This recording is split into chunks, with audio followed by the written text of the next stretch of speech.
Welcome to DIY for Homeowners. We're mother-daughter projects. I'm Steph. I'm Vicki. And today we're going to make a simple seat table for my sofa. This is a brand new sofa for Steph, and she wanted a small end table so she could put her tea, her phone, and her iPad, which she uses as a remote. So when I was sitting here on my sofa trying to think of an idea for the table, I realized I had already seen the table. My friend Daniel had created a table pretty much just like this for his sofa when he moved into his new house.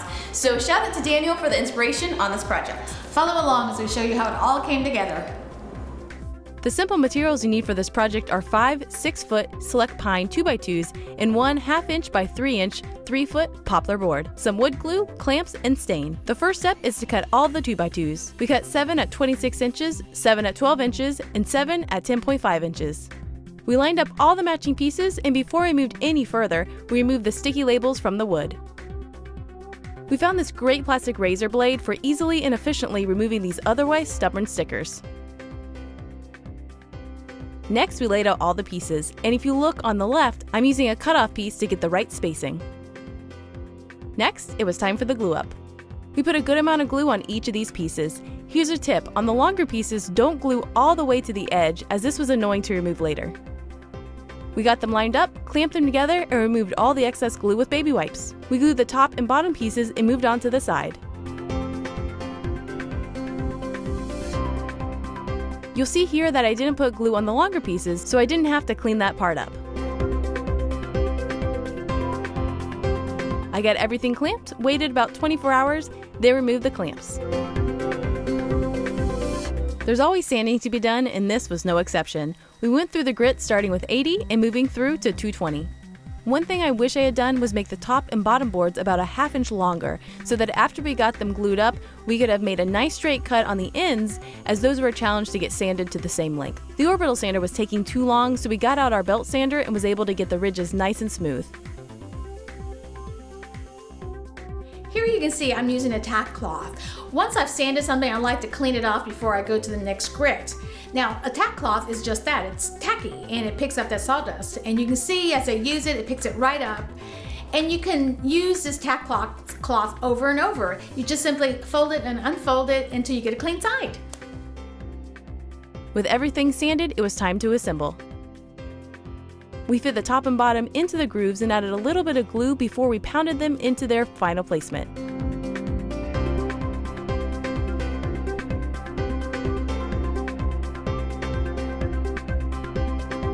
One side was a little more stubborn, so we clamped that one into place. We also used a corner jig to make sure everything stayed 90 degrees.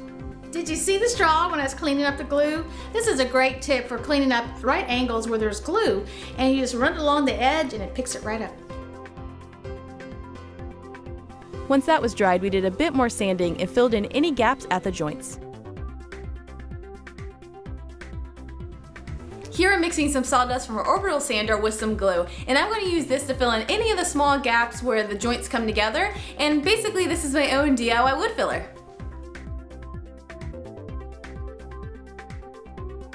Before it dried, we removed any excess with water and a microfiber cloth.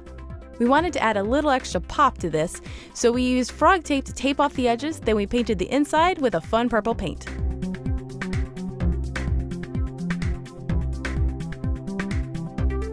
For the rest of the seat table, we first applied pre-stain conditioner, which helps stain to go on pine evenly. Then we followed up the pre-stain with 2 coats of special walnut wood stain. The iPad holder was actually an afterthought that was made with a 3-foot poplar board from the Home Depot. We first cut 3 pieces at 10.5 inches, and then one of those pieces we cut in half lengthwise. Then we just glued the half piece to the whole piece.